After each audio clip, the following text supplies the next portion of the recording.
Hey, everybody. Today I want to talk to you about not being a good fit. If something's not a good fit, you have to make a change.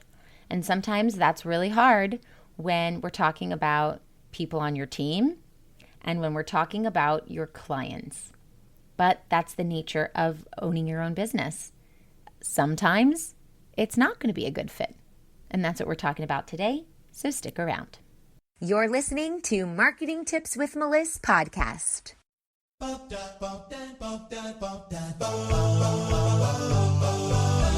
Welcome to Marketing Tips with Meliss podcast. And now your host, Meliss Jakubovic. All right, it's not a good fit.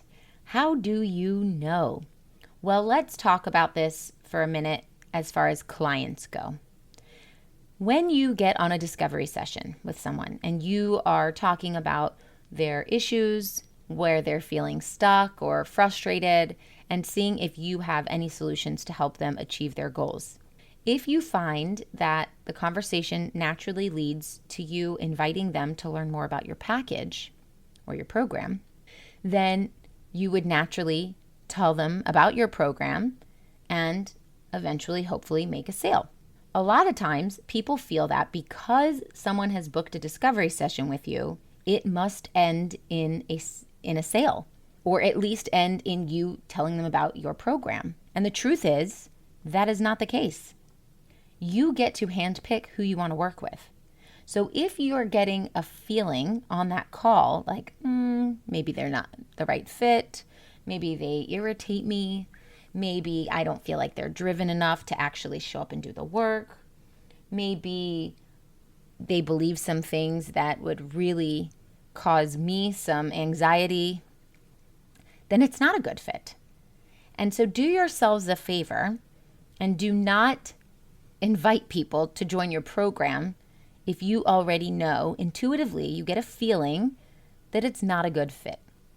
Because what happens is when you sign on a client that's not a good fit, it's going to lead to a lot of issues down the road.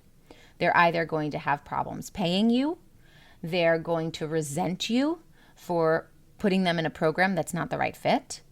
They're either not going to, they might not show up and do the work, and then you're going to get frustrated, and the relationship that's there is going to slowly dwindle. And it's going to be like pulling teeth, dragging someone through the mud, through your program. And you don't want that. So just do yourselves a favor and know that the discovery session is an opportunity for them to interview you to see if you're a good coach or a healer for them. And also an opportunity for you to interview them to see if they're a good candidate to join your program. And if you feel the answer is no, do not offer your program. All right. So if it's not a good fit, just don't go there. And if you did go there and now you have a client that maybe didn't show her true colors at the beginning and you're only slowly now realizing it, you have on your hands a bad client. And you are under no obligation to continue working with them. And yes, you can fire them as your client. And I've had to do this. Many times, not many times, but enough times to say I've done this. There was a time where someone hired me to run parts of their social media and to strategize new ways of doing things. And they were like a little helicopter micromanaging the whole entire operation and would not accept the coaching and the strategy that my team and I were offering. And there was no way to alleviate this issue because no matter what we suggested, it was met with a no.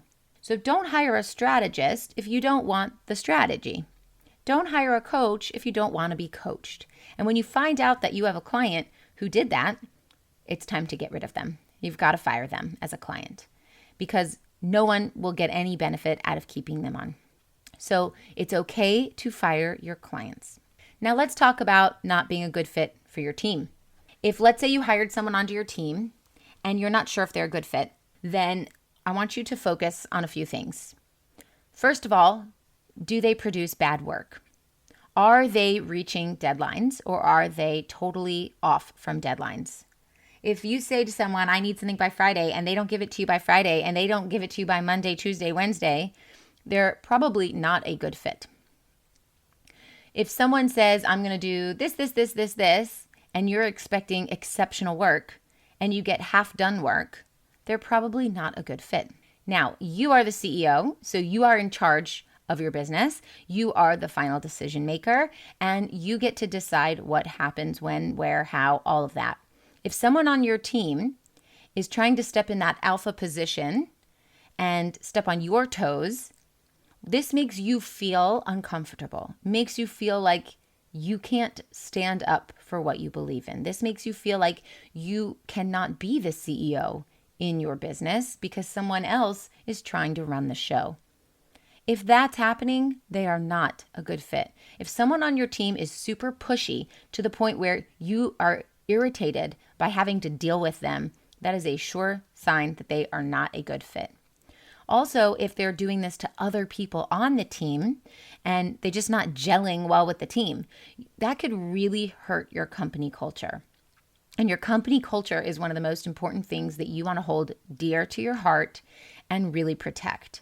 Because as soon as the company culture goes sour, your company is going to get hurt by that.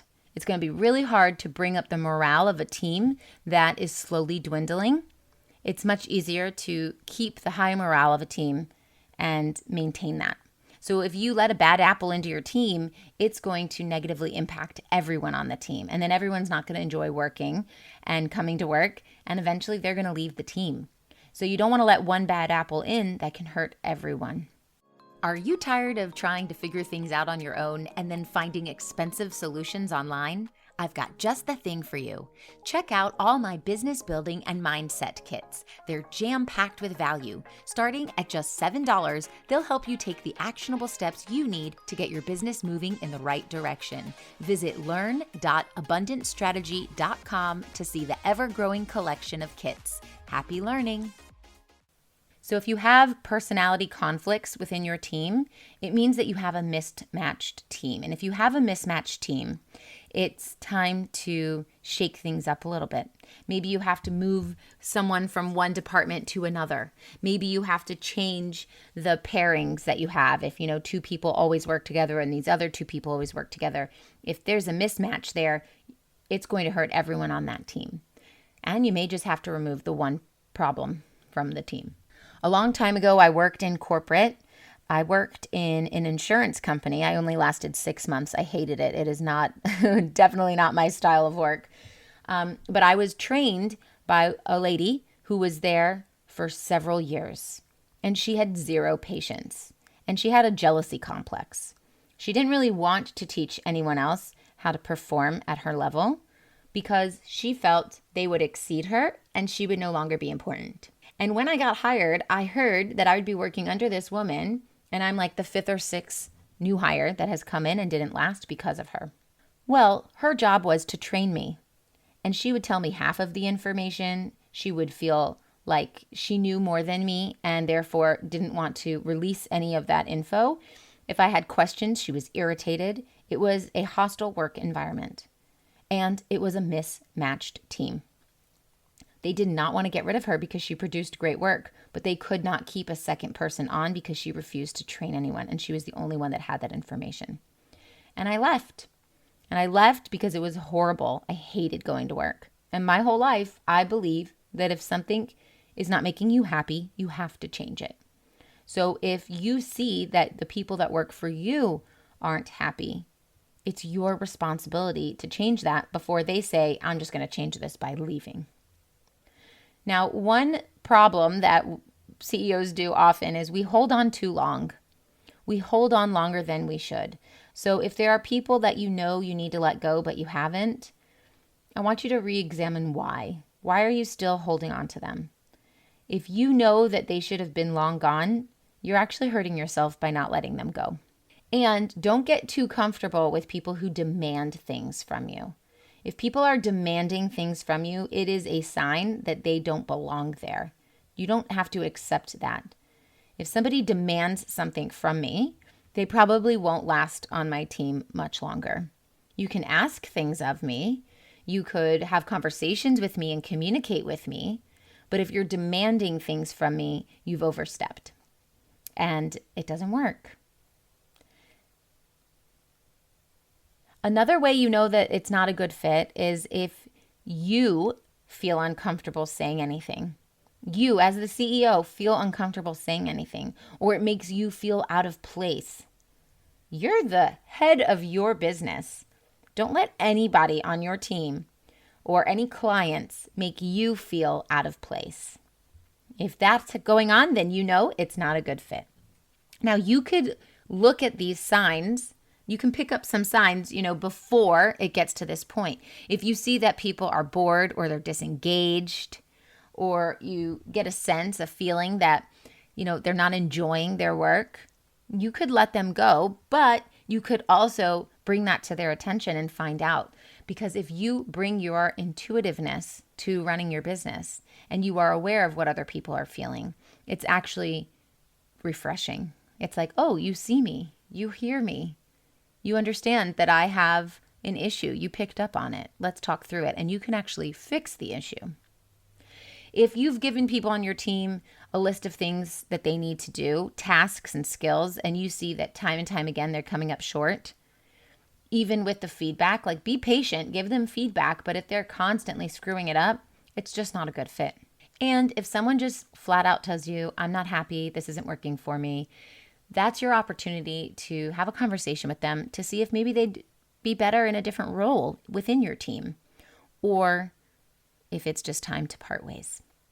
So I want you to take away from this podcast episode that you are in control of the outcome of your business, and you get to decide who you work with, both with your coworkers and your clients. And if it's not a good fit, there's no rule that says you have to keep things going just because. You get to make the decisions.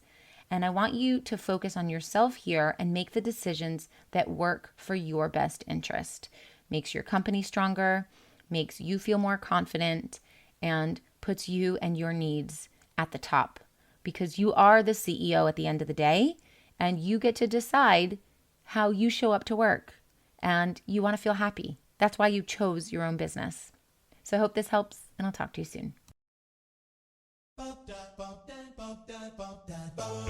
Thanks for listening to the Marketing Tips with Meliss podcast at www.marketingtipswithmeliss.com.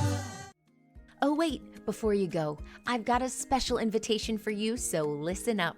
Join thousands of spiritual women, entrepreneurs, coaches, healers, and business owners in a cozy community to learn effective and aligned strategies to grow and scale your business through organic marketing and so much more. I'm inviting you to join my free community called the Spiritual Women Entrepreneurs to lift one another up in business, spirituality, finances, and emotional support. Visit spiritualwomenentrepreneurs.com. See you on the inside.